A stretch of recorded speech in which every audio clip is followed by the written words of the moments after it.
The headlines: South Korea's back-to-back diplomacy with China and the United States. Challenges in keeping balance stem from the possible deployment of a U.S. defense missile system. Korea opens another innovation center driven by the Park Geun-hye administration's creative economy campaign, this time in hopes of transforming Busan's manufacturing-centered economy into a service-led growth engine. And rising popularity of hybrid cars in Korea. We talk numbers behind this trend in this week's Industry Insight. Hello and welcome to ARIRANG News. Thanks for tuning in. Live from Seoul, I am Kang Chery.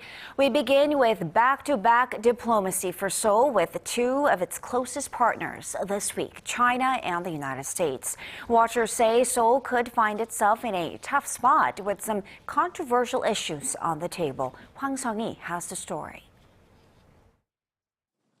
Korea could find itself tangled between two superpowers following its back-to-back meetings with China and the United States this week. The touchy subjects topping the agenda are the possible deployment of the Washington-led THAAD missile defense system in South Korea and Seoul's participation in China's Asian Infrastructure Investment Bank. Following talks with its South Korean counterpart Lee Kyung-soo on Monday, Chinese Assistant Minister of Foreign Affairs Liu Jianchao said they'd had a very open and honest discussion about the THAAD deployment. Liu added that Beijing hopes Seoul will consider China's interest and concerns about the matter. Beijing is against the deployment because of concerns that its radar system, which can cover 1,000 kilometers, could be used to monitor mainland China. Although Seoul and Washington say there have been no official discussions on THAAD, the U.S. Forces Korea said last Thursday that it conducted site surveys on where to deploy the missile defense system. As for Seoul's participation in the AIIB, Liu said he reiterated China's hopes for Korea to join the bank as a founding member. The AIIB, aimed at creating a new financial order centered around China, is opposed by the U.S. because it believes Beijing could use it for political purposes. Seoul will reportedly make its final decision on joining this new financial institution later this month. And all this comes just a day before U.S. Assistant Secretary of State Daniel Russell meets with South Korean officials. While Russell is widely expected to address these two sensitive issues, an official at Seoul's Foreign Ministry brushed off the speculations, saying that his visit has nothing to do with the THAAD deployment or the AIIB. Hwang Sung-hee, ARIRANG News. Senior officials from Korea and Japan have agreed to continue their efforts to resolve the issue of Tokyo's wartime sexual enslavement of Korean women. Korea's chief delegate Lee Sang-duk and his Japanese counterpart Junichi Ihara met in Seoul for talks on Monday, the 7th of its kind. Seoul's foreign ministry said the talks were meaningful and that both sides believe that the issue should be solved by this year. Korea wants Japan to take sincere steps to compensate the aging victims, but Tokyo insists the matter was settled through a bilateral treaty signed in 1965. Seoul also called on Tokyo to take cautious action over issues that could raise tensions between the two countries, including Abe's upcoming statement. UN Secretary General Ban Ki-moon, who is visiting Japan, has urged the leaders of Korea, China, and Japan to resolve their disputes over history. Secretary General Ban made the comment during an interview with Japan's NHK. He called on the Japanese leader in particular to have a broader, future-oriented vision toward resolving historical matters at the earliest date possible, pointing out that many see the 21st century being led by Asia-Pacific countries. He said it's imperative for the three countries to keep the peace and engage in mutual cooperation. Korea has opened its 7th Innovation Center, this time in the southeastern port city of Busan. As part of President Park Geun-hye's creative economy drive, the government hopes to transform Busan's manufacturing-centered economy into a service-led growth engine of the future. But experts say commitment from the corporate community will be the key to its success. Choi Yoo-sun reports. In cooperation with retail giant Lotte Group, Korea's latest innovation center in Busan will set up a $200 million fund to foster personnel and support startups in distribution, film, and the Internet of Things.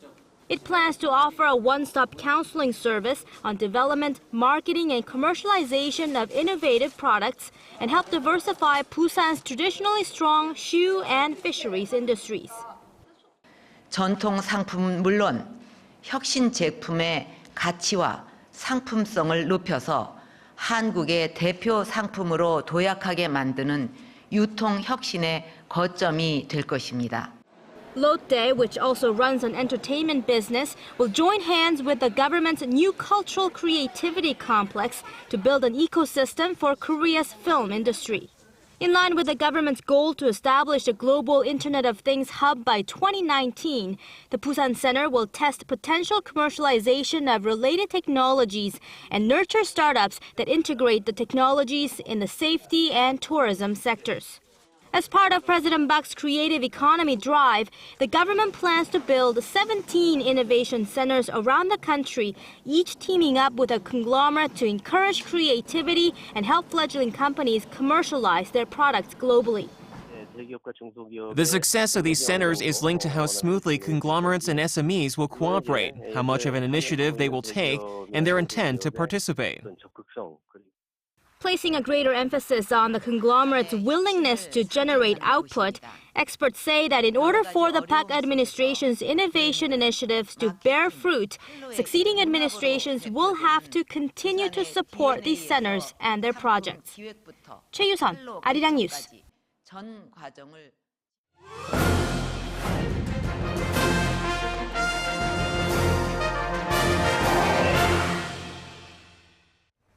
If you're thinking about going green with your next auto purchase, this next report could help you make up your mind.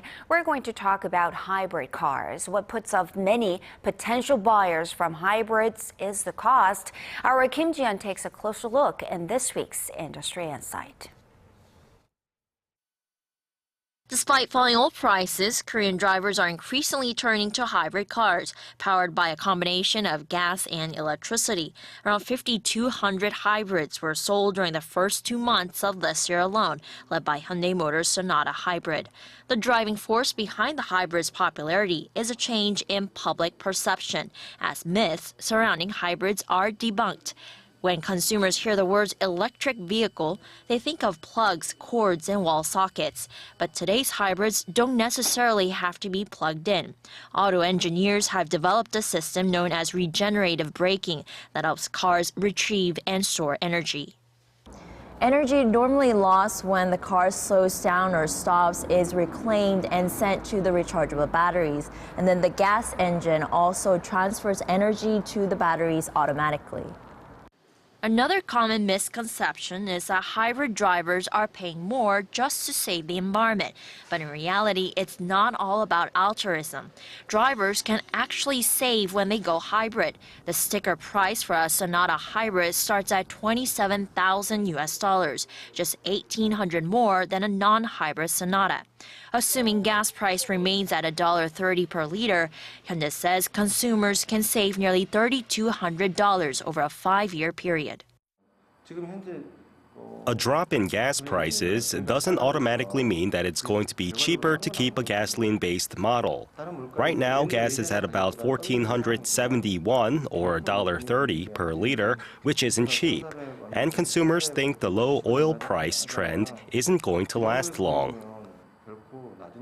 Also, drivers who buy a hybrid this year will be eligible for various local tax cuts and government subsidies. With hybrids that emit less than 97 grams of carbon dioxide per kilometer, which includes the Sonata Hybrid, Toyota's Prius line, the Lexus CT200H, and the Ford Fusion, drivers can save up to $3,600. Hyundai says it plans to boost the Sonata Hybrid's fuel efficiency by 25%. It's also planning to expand its lineup to draw the average driver, starting with its first plug-in hybrid set to debut at the Seoul Motor Show in April. Hyundai Motor Group Chairman Chung Mong-gu laid out plans to invest $73 billion into its facilities and R&D divisions through 2018. 85% of that will go towards improving standards, including plans to develop future hybrids. Kim Jeong, ARIRANG News.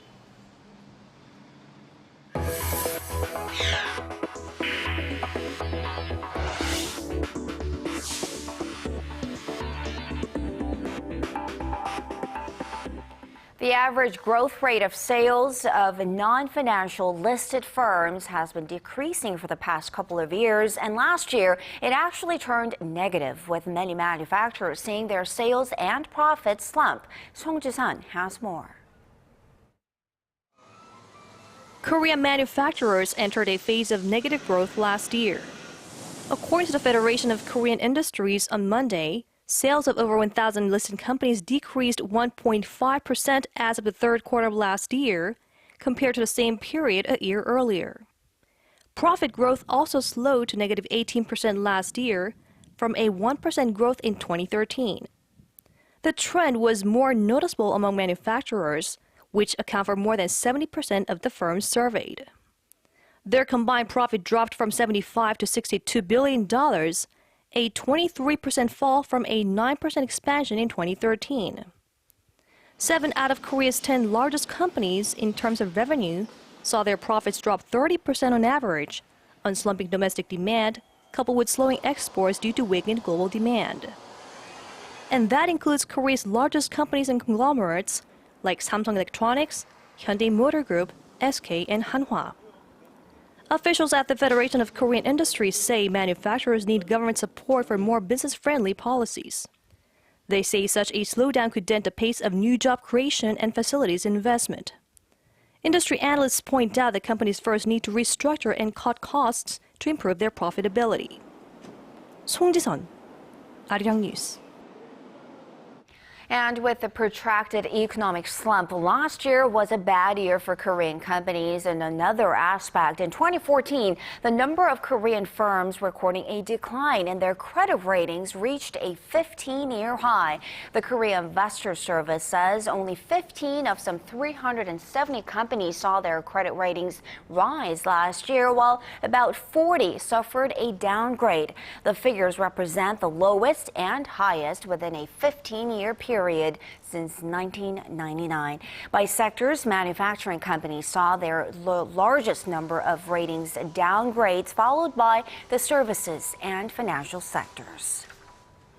The competition in the job market for college graduates is growing fiercer by the day. It's getting to a point where students have to fight hard to get into school clubs focused on enhancing skills that you would get at real workplaces. Our Kwon-swa tells us more. One of the excitements for a Korean freshman is participating in a 동아리, the Korean word for an extracurricular club at a university. And these days, the most popular clubs are those that will help students prepare for getting a job, such as management or startup clubs. The open spots in our club filled up in just 5 days. That's led to a fierce competition for entry to the clubs. What you see here is not a job interview. These seniors are testing freshmen on whether they're qualified to be a member of their group. All this competition seems to have helped, as many club members have successfully entered the workforce. We believe that once we go through the club's curriculum and events, we build up the knowledge and traits that are needed in the workplace. The rise in the number of these extracurricular clubs has followed the rise in Korea's youth unemployment rate, a problem that can't be solved solely by higher education. Despite a university entrance rate of around 70%, statistics show that it's not easy for members of the younger generation to get a job. According to Statistics Korea, the unemployment rate of young Koreans ages 15 to 29 hit a record high of over 9% last year. Still, the clubs may help with the job hunt, though there are drawbacks. A university is not only a place to prepare for getting a job, it's a place to build up one's knowledge of the humanities and social relations. Some have also expressed concerns that university students will have to face employment worries after graduation in any case, and that in the meantime, they won't get to enjoy just being a student. 권소아, ARIRANG News. It's a widely known fact that bran works wonders for the human body. We're learning that it may be healthier than we'd ever imagined. A group of local researchers have discovered previously unknown properties of rice bran that could help prevent obesity. Son Jang-in has more. About 500,000 tons of rice bran is produced every year in Korea after rice is polished. 30% of the residue is used in cosmetics or livestock feed, while the rest is discarded. But a group of local researchers has recently discovered evidence that special properties in rice bran could be beneficial in preventing obesity. They released the results early this month. The researchers conducted a test in which a control group of mice was fed high-fat foods, while an experimental group was fed high-fat foods and given an injection of rice bran extract. After 6 weeks, the mice in the control group gained 44% more weight, but the group that was given the rice bran injection showed a significant difference in weight gain of only 33%. The mice given the rice bran extract injections gained significantly less weight, and there was a reduction in the amount of fat in the liver cells. The difference was also noticeable in the size of fatty tissues and cells. The mice in the high-fat control group had enlarged cells, but the mice in the rice bran group saw no change in their fatty tissues. The researchers discovered that certain bioactive components in rice bran helped decrease the proportion of fat in the body. Through animal testing, we've proven that rice bran is effective in fighting obesity. It could be used to make health functional food or medicine. After confirming the effectiveness and safety of rice bran in humans, the researchers anticipate the results will transform the unused raw material into a high-value product while tackling the oversupply of rice in the country. Son Jang-in, ARIRANG News.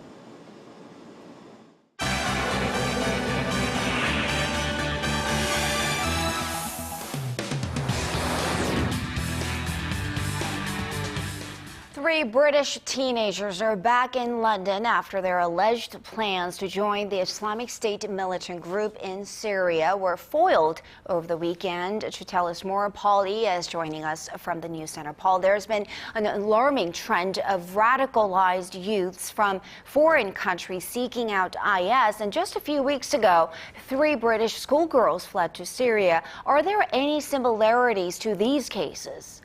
Well, both incidents involved young people in their middle to late teens. Authorities say it's another case of young Britons being lured in by the extremist group through social media. Now, this latest trio was caught in Turkey and deported back to the UK on Saturday. They were later released after being questioned on suspicions that they were plotting terrorist acts. Our Shin Se-min has more. 3 British teenagers suspected of trying to enter Syria to join the Islamic State militant group have been returned to the UK and were released on bail late Sunday local time after being questioned by counterterrorism officers for 24 hours. The suspects, 2 17-year-old boys and 1 19-year-old man, all from London, were first reported missing late Friday night and were stopped by authorities in Turkey on suspicion of preparation to commit terrorist acts. It marks the first successful cooperation between the two countries on this issue, as the suspects were stopped by intelligence officials in Turkey after being alerted by British officials. The identities of the 3 haven't been disclosed. This case comes a matter of weeks after 3 British teenage girls traveled to join the jihadist group in Syria. Around 600 British nationals are believed to have already gone to Syria or Iraq to take up arms or become jihadi brides. Over in Iraq, the joint military Shia militia operation to free the city of Tikrit is taking a breather as they wait for reinforcements before they push to retake the entire city. Troops there have been slowed by sniper fire and booby-trap buildings. Meanwhile, Kurdish Peshmerga fighters are reporting that Islamic State militants could be using chlorine as chemical weapons in Iraq's north and west. Security forces have sealed off the area where the containers were found and alerted Baghdad authorities. Shin Se-min, ARIRANG News. And turning now to the United States, authorities in the state of Missouri have made an arrest in connection to last week's shooting in Ferguson that left 2 officers wounded. What do we know about the suspect? Well, police have released a photo of the 20-year-old. His name is Jeffrey Williams. Following a massive manhunt, he was caught and charged on Saturday, local time, with 2 counts of first-degree assault, among others. St. Louis County Prosecutor Robert McCullough said Williams had fired the shots from a moving vehicle outside the Ferguson Police headquarters during a peaceful gathering of protesters last Thursday. He added that Williams, who is from the St. Louis area, confessed to pulling the trigger. Essentially what we've charged him with is firing shots. It's possible at this point that he was firing shots at someone other than the police, but struck the police officer. So the charge is still assault in the first degree. They're Class A felonies for striking those 2 officers. Authorities will now try to determine the motive behind the shooting, as Williams, who was on probation, claimed his target was not the officers, but someone in the crowd with whom he had a dispute. This latest incident has yet again raised tensions in the U.S. town following a series of violent protests last year over a killing of an unarmed black teenager by a white police officer. And recovery efforts are underway in Vanuatu after a major cyclone ripped through the small island country over the weekend. Reports are coming in of widespread destruction. What's the latest update on the ground? Well, disaster management officials and emergency crews who have been working around the clock say they're struggling to address the sheer damage caused by this monster cyclone. This as they're still trying to reestablish communication with the hardest hit areas of the island chain. On Saturday, Cyclone Pam struck the capital city with winds stronger than 300 kilometers per hour, flattening buildings and washing away roads. Speaking at a UN conference in Japan, the president of Vanuatu, Baldwin Lonsdale, said the storm had wiped out years of recent development. He also stressed his country required assistance and needed it now. What is happening now is that, as I have said over and over again, that the people of the Republic of Vanuatu, they need humanitarian assistance at the moment. And I'm very pleased with the international communities that they have responded to my appeal, which is going through to Vanuatu right now. Australia was one of the first countries to answer the call. Sydney pledged nearly $4 million in aid, while New Zealand and Britain also promised up to $3 million worth of support. Vanuatu lies northeast of Australia and has a population of some 260,000. And finally, Paul, the legendary pop artist Elton John is calling for a boycott of Dolce & Gabbana for controversial remarks regarding so-called traditional families. What exactly triggered this seething response? Well, Sir Elton John says he is completely done with the iconic fashion brand and called on others to join the boycott for what he described as attacks on his children and other same-sex families. In an Instagram post on Sunday, Elton slammed the brand's founder, Domenico Dolce and Stefano Gabbana, for comments they made in an Italian magazine last week. The fashion duo criticized parents for using in vitro fertilization, calling the babies chemical and synthetic. In a final jab, Elton told the pair, quote, "Your archaic thinking is out of step with the times, just like your fashions." Chery? Strong response there. All right, Paul, let's leave it there for now. Thank you so much for those stories, and we will see you again in just about 2 hours.